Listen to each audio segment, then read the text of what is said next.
When the call came, Sarah Jenkins was in her Palo Alto office, leading a video conference on a new software architecture. Outside, the California sun blazed with its usual, almost surreal brilliance.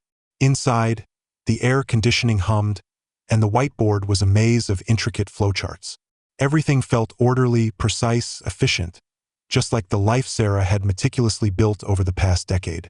Her personal phone buzzed on the desk, the screen flashing, "Dad." Sarah's instinct was to dismiss it, but an inexplicable unease stopped her. David Jenkins, her father, was a man of rigid punctuality and stubborn resolve. He knew her work hours and never called during them. She signaled a pause to her colleagues and stepped into the hallway to take the call. The voice on the other end wasn't David's usual booming, confident tone, but a hoarse, hollow whisper, drained of all strength. "Sarah," he began, and those two syllables alone made her heart clench. "Your mom. She's in the hospital. You need to come home." "What happened? Heart attack? Stroke?" Sarah fired off questions, her mind racing to pin down a tangible, manageable crisis. A long silence followed, filled only with David's heavy, labored breathing, like a creaky old bellows.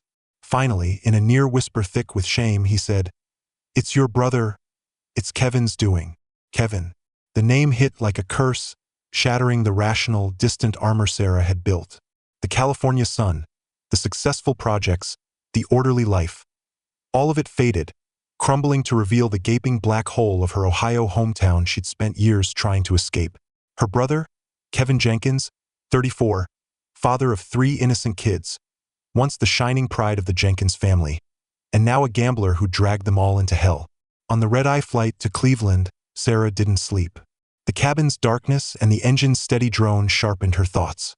Her memories played like an autoplay movie, flashing back frame by frame, searching for the signs of today's collapse. The Jenkins family had always been unevenly balanced.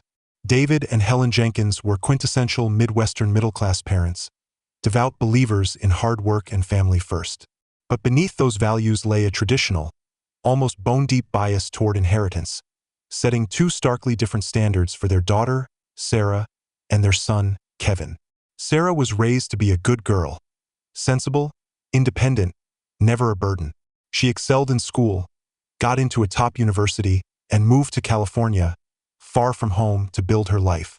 At 23, she married Mark Lee, a fellow software engineer, in a simple, heartfelt wedding.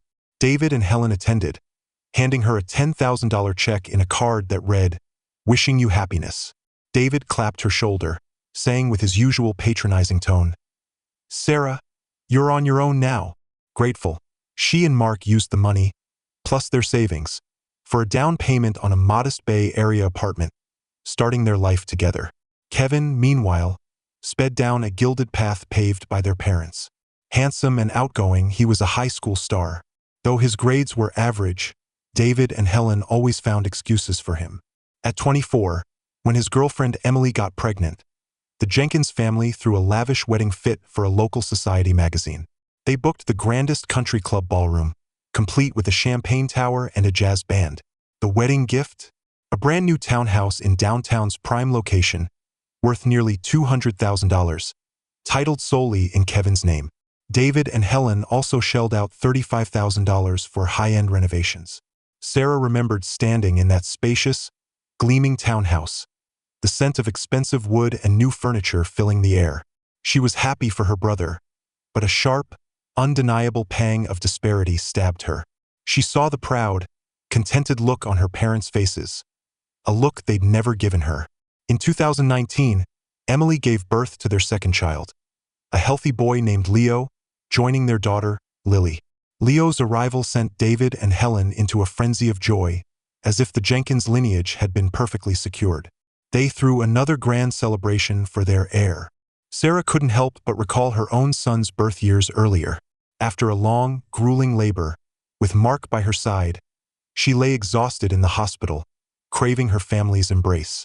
Instead, she got a Facebook Messenger note from Ohio, 2 $2,000 transfers with a curt, "Congrats." They said 500 miles was too far, work too demanding to make the trip. 500 miles, a day's drive or a 1-hour flight for David and Helen, retired with 2 cars and a comfortable life. Yet they didn't come. Sarah didn't complain. She just accepted it. She told herself she was an adult, an independent woman, and shouldn't crave her parents' affection. She poured her energy into her family and career, building an emotional firewall between herself and the unfairness of her childhood home. She thought that wall was solid, until February 2021, when the first crack appeared. That Christmas, Sarah flew back to Ohio. One night, David and Helen called her into the study, shutting the door with a heavy air. They revealed Kevin had lost over $30,000 gambling online. The news hit like a thunderbolt. David said they'd quietly paid off the debt, but Helen was unraveling. They asked Sarah, as his sister, to talk to Kevin and steer him back on track. Sarah called him. Kevin's voice was light, almost cavalier. He brushed off the gambling as a bit of fun on online poker sites, blaming a bad streak, and swore he was done. "Sis, don't worry," he said with his usual convincing charm. "I've got this under control." Looking back, that "I've got this" was the first, most lethal soap bubble a gambler blows to themselves and their family. Colorful, fragile, and gone in an instant. The plane touched down at Cleveland Hopkins International Airport at dawn. Sarah didn't go home. She rented a car and drove straight to the hospital. The ICU corridor reeked of disinfectant, its stark white walls blinding. David sat at the end on a plastic chair, a hollowed-out statue. Overnight, he seemed to have aged 20 years. His once straight posture slumped, his neat hair now a disheveled gray mess. Seeing Sarah, he struggled to his feet, his bloodshot eyes brimming with pain and confusion. "She's still in there," he said, pointing to the ICU door. "Doctors say she's stable for now, but they're watching her." Sarah took her father to the hospital cafeteria, finding a quiet corner. Over untouched cups of steaming coffee, David unraveled the final straw that had crushed his wife and himself. The story was darker and more desperate than Sarah could have imagined. It began in May 2022. The illusion of calm shattered with a hysterical call from Emily.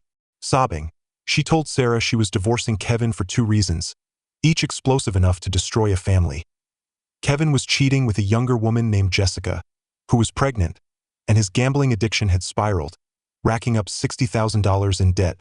Emily, a traditional, family-first woman, could no longer endure Kevin's betrayal and lies. The divorce became an ugly tug-of-war, centered on custody of Lily and Leo.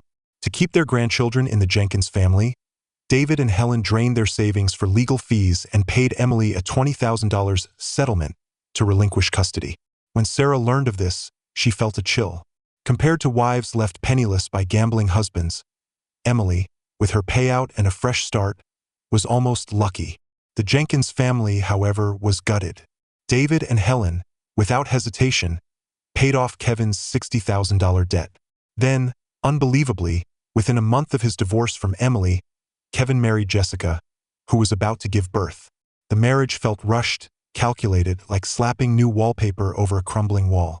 David and Helen quietly accepted their new daughter-in-law and Kevin's 3rd child. Sarah remained an outsider, a passive recipient of updates delivered in exhausted tones after decisions were made. Her parents seemed to believe that throwing money at Kevin's messes would fix everything. But a gambler's black hole swallows all. By 2023, the storm grew. Kevin's debts snowballed to over $100,000. When this came to light, Jessica, unlike Emily, didn't cry or negotiate. One afternoon, while David and Helen were out shopping, she packed her things and vanished, leaving behind her 3-month-old daughter, Mia, without a trace.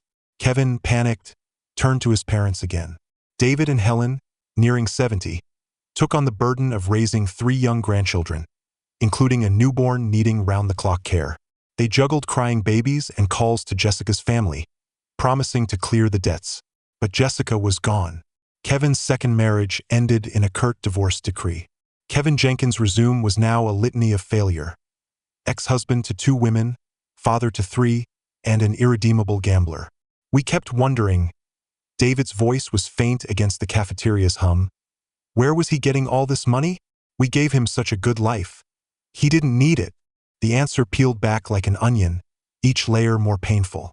Kevin had maxed out every online loan platform, then preyed on friends, relatives, even clients, spinning tales of investments and emergencies. His charm and the Jenkins name opened wallets. Worst of all, he'd embezzled company funds. The SUV David and Helen had bought him was pawned at a shady car loan shop for a fraction of its value. The cash, along with the embezzled funds and borrowed money, vanished into the neon abyss of online casinos. The final blow came the day before Sarah's call. Kevin returned home, pale as death, and confessed. The debts they knew of were just the tip. Over the past year, he'd lost over $1 million, a sum that could bankrupt their middle-class family. But what broke Helen wasn't the number. It was Kevin's final act. Without telling anyone, he'd sold the townhouse David and Helen had bought him, now worth nearly $2 million, through a quick sale agency. To get cash in a week, he sold it for $1.4 million. It's not just the house. David's voice trembled, his hands covering his face. It's how he did it, Sarah. That house was his home, Lily's, Leo's, Mia's. We spent $35,000 on renovations alone. How could he? Sarah could picture her mother's collapse. Not just the financial loss, but the betrayal of her son torching the stable future she'd built for him. Helen clutched her chest and fell. The nightmare didn't end. The $1.4 million evaporated. Kevin paid off high-interest loans. Then, with a gambler's delusion of one last win, threw the rest into new bets. Predictably, it was gone. Now, David looked at Sarah, his eyes pleading. He owes another $110,000. The worst is $15,000 in company funds. They've given him a week, or they'll call the police. Sarah, Kevin could go to jail. The rest included $10,000 in high-interest loans, $28,000 owed to key industry clients, and a tangle of debts to friends and credit cards. Sarah thought her parents, at this breaking point, would finally let Kevin face the consequences. She underestimated their bone-deep, almost pathological need to protect their son. Sarah, David's voice was a plea. We're tapped out. Your mom's medical bills are a problem. Can you cover the $15,000 to save him from jail? I know it's not fair, I know we've shortchanged you, but those kids, Lily, Leo, Mia, they're innocent. If their dad goes to prison, their lives are ruined. The cafeteria spun. Sarah burned with anger, hurt, injustice. Why should she, always the outsider, play firefighter to Kevin's arson? Her money was earned through sacrificed weekends, coded lines, and hard-won deals. She excused herself to the restroom, stepping into the cold air outside to call Mark. Sobbing, she poured out the story, expecting him to share her rage and urge her to walk away. Instead, Mark was silent for a minute. Then, in a calm, resolute tone, he said, Sarah, pay it. Stunned, she thought she'd misheard. Listen, he continued. I'll never forget that $10,000 your parents gave us when we married. It wasn't much, but it was a gesture, the seed of our start. I've always carried that gratitude. This money isn't for Kevin. It's for your parents, David and Helen. It's to give them a moment to breathe. We're saving two old folks, not a gambler. Hanging up, Sarah leaned against the hospital's cold wall, tears streaming. Her husband, treated as a polite stranger by her parents, showed a clarity and kindness that outshone everyone. Back in the cafeteria, she told David she'd pay. But with a calm, unyielding resolve she'd never used before, she added, Dad, this is it. This $15,000 is the last thing I'll do for this family. The rest of the debt, I can't help. She opened her banking app and, in front of him, transferred $15,000 to Kevin's company account. The transaction's successful message brought no relief, only a deeper sense of being dragged into a quagmire. This was a band-aid on a gushing wound, delaying the next explosion. Helen spent a week in the hospital, slowly recovering. On discharge day, she held Sarah's hand, no longer the commanding matriarch but a frail, silent woman, tears streaming.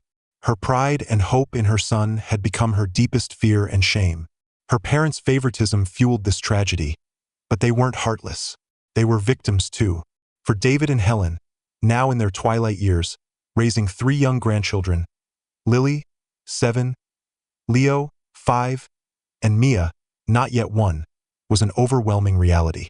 Sarah tried reaching out to Kevin's ex-wives for a solution. She tracked down Emily and pleaded, I know it's unfair, but Lily and Leo are your kids. Growing up in this mess could ruin them. As their mother, can you? Emily's sobs cut her off.